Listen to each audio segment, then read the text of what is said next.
Hello, hello. How's it going?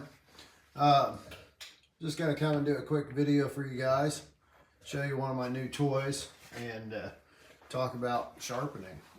So, um, I've done extensive inspection of edges, and I'm always looking for better ways to just kind of check my work and see, what's going on. And I wanted to talk to you guys about some different ways to inspect edges and kind of help understand what's happening when you're sharpening a knife. I recently purchased this microscope, digital microscope on Amazon, and what I was hoping to do with it was to mount it above my grinder and use it for sharpening, which there's kind of two reasons for that. One, anybody that works bending over, looking at their work for any extended period of time, it's very common to develop neck and back pains. So I'm trying to avoid that fatigue. And one way to do that would be to get what I'm trying to view up where I'm not having to bend over to see it. So with the microscope, I was hoping that I could just look straight at a screen while sharpening, and it works, but not real effective. Dentists and orthodontists use loupes, and I don't know if you've ever seen, when you go to the dentist or orthodontist, if you notice they have glasses with loupes attached to them. This kind of does the same thing. These are optivizers. Definitely, this is probably some of your best money spent for this kind of work. When it comes to magnification, something to understand is focal length. So these here are number 4s. I don't know what the focal length on these are, or the magnification. I'd have to look it up. But the optivizers, the professional set comes with like 5-10 different lenses, and there are different magnifications and different focal lengths.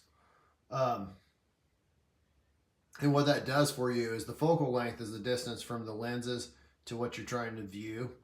So if I've got some optivizers, like the 4x magnification, I believe has a 4-inch focal length, which what that means is if I'm wearing this, I need to be 4 inches from what I'm trying to see to be in focus.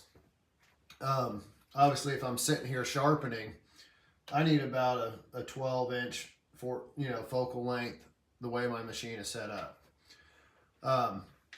So anyways, with this magnification here, I was going to give you a little show. It does a really good job, and I've got it zoomed in right here. You can really see that edge, and even on the tip here. You know that you're zoomed in when you can see your heartbeat in the image that you're looking at.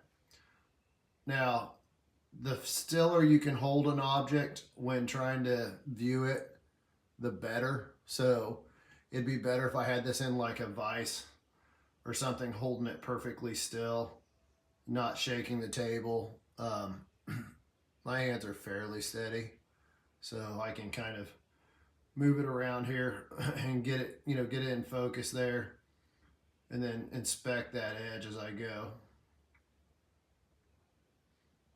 The problem is too with this is, you got to have the lighting just right.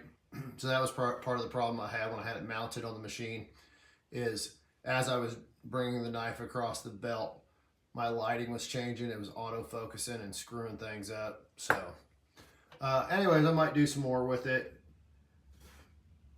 Ideally, the more you can see, the better work you can do. I don't wear glasses most of the time. However, I do have glasses that help, especially when I'm trying to do very intricate work. So, having good glasses, having your eyes checked frequently, using something like optivizers, all these things are going to help you in your sharpening pursuits or in any of your hobby pursuits. Bill Davis, W.C. Davis, a knife maker that I studied under before he passed away. He was telling me he'd go to these knife shows, and one year he had a customer come up and look at his knife and inspect it, and he said, he says, these aren't as good as you used to make them. And some people would probably not take that real well, but and Bill, he kind of was like, okay. And he went and had his eyes checked. Found out that his prescription had changed quite a bit. So if you can't see it, you can't fix it. Being able to see what you're doing and troubleshooting it, all that helps. Something kind of interesting, I was noticing on this edge here that I had just sharpened off the machine. I almost think I could see some discoloration on that edge. And I was wondering, and it wouldn't surprise me at all, is the edge already oxidizing and starting to rust? When you have heat, which you do get some heat from any type of mechanical sharpener like this, and moisture, that accelerates oxidation. And, oxidation is not your friend. Now, it may have been something else on the edge, but it had kind of a yellowish tint, rusty tint to it. So made me kind of wonder. I want to do some more looking at some edges that I'm pulling straight off of the water stones and such. Oh, I also had this zoomed in all the way.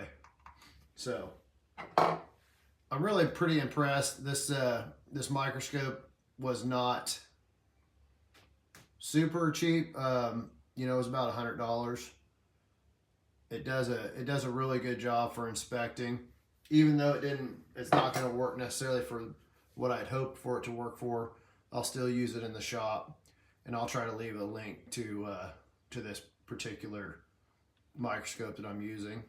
But anyways, I hope you found this useful information. If you have any ideas or anything you'd like to see, give me a shout in the comments below.